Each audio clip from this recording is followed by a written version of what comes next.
guys, in this episode I'll show you what's inside White Dwarf issue 5 that came out on 1st of March 2014, and I'll try to show you what's inside White Dwarf, so it's probably going to be easier for you to make up your mind if you want to buy it or not, if you want to actually go to your friendly local game store or Games Workshop, or buy it online from Games Workshop and spend your money wisely, right? So after we go through the whole White Dwarf, I'll also have a go at summarizing it and giving you my own opinion.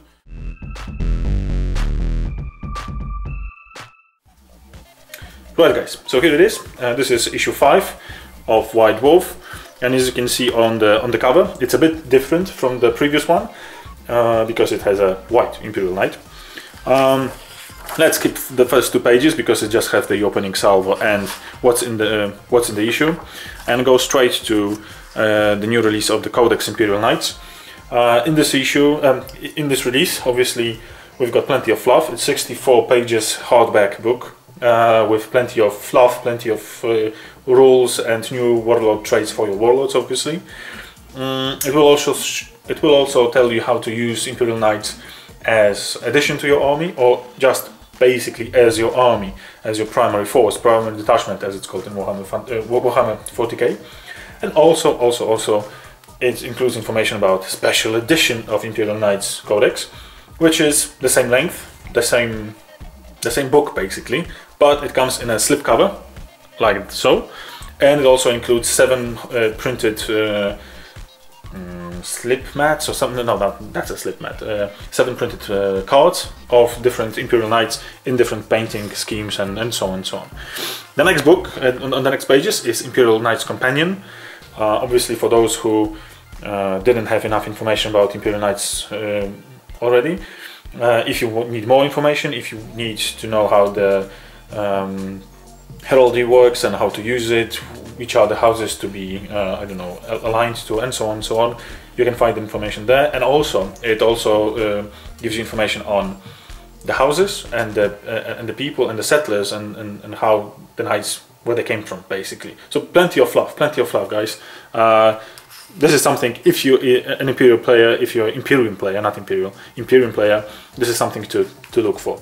The next we've got digital editions. We've got digital edition of Imperial Knights book and how to paint Imperial Knights. Obviously, Games Workshop forgot that such devices like Android-based devices exist, and we have it only for iOS devices. Shame, Games Workshop, shame.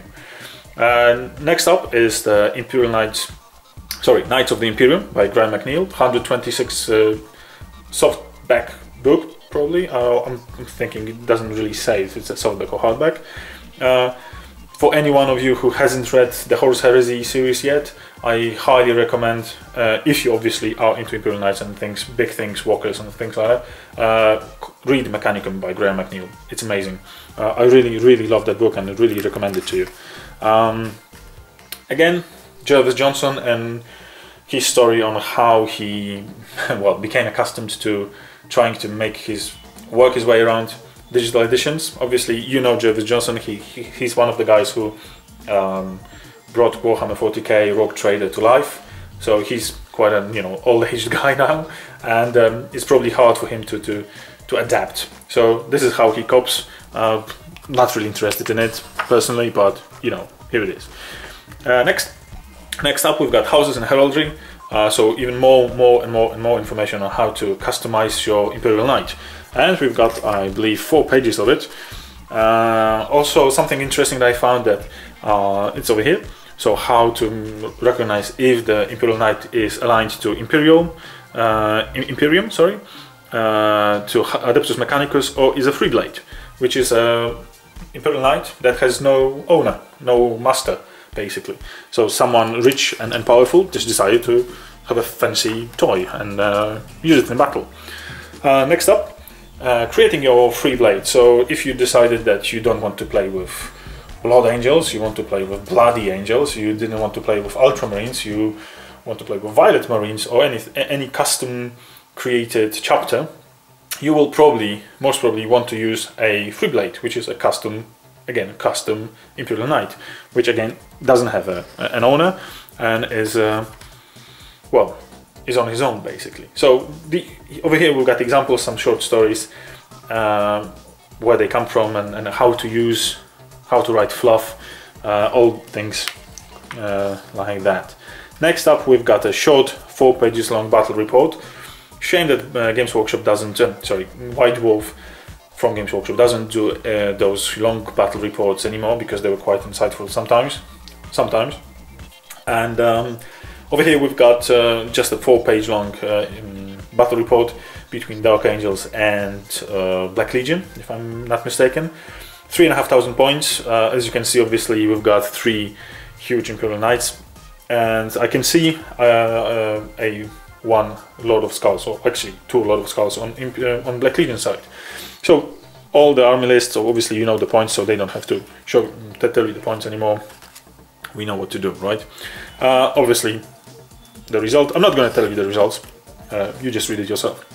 Now, for something completely different than as Monty Python used to say, well, if you spend $140 for your miniature, what can you do with it? Well, you can actually play cards with it. Yeah, that's right, you heard me right. You heard me correct. You can play cards. You can put it against another Imperial Knight, as like here, and play cards like a complete nerd that you are. Well, let's just skip those 2 pages. It's a waste of space, in my opinion. Paint splatter. I've been painting miniatures for good decades right now, and to be honest, I always find something interesting in paint splatter. They've got plenty of interesting stuff from time to time, but they show you tips and tricks how to do certain things the way they do it, the way a heavy metal team does it. Obviously it's quite basic, but you can find some nice and cheap tricks in here. Again, we've got applying transfers. So for all of you who who are not willing to paint or freehand all those markings and heraldry on your Imperial Knights, you probably are going to apply transfers. So here's a quick tutorial and going back to basics, simply how to apply transfers, just to review the techniques and how to weather them and how to apply them and how to make them not stand out, which is like painting them with varnish. And on the following couple pages we've got some very irrelevant to me personally stuff, like what's going on, a short interview with Graham McNeil about the book, which, well, that's a part of you might find interesting if you're into books and the Horus Heresy series. Next up we've got the model of the week, which is a Skull Crusher from Warhammer Fantasy Khorne Army, Chaos Demons Army, or I don't know, whatever, Chaos Army. Well, that's about it. We've got what's going on in White Dwarf Bunker, playing miniatures, painting miniatures, whatever. Yeah, I would like to read it on the blog for free, not to pay money for it, but well, let's leave it aside. And obviously, introduction to new advertisement of Warhammer Visions, which I will be covering later, but I need to spend some time with this magazine, so I will let you know what's in there. But obviously, there's plenty of pages, plenty of articles, sorry for saying that, plenty of pictures I need to go through. And at the end, you've got a really, really nice, cool picture of 4 Imperial Knights going into battle. Pretty cool stuff. So, that was it. Issue 5 of White Dwarf.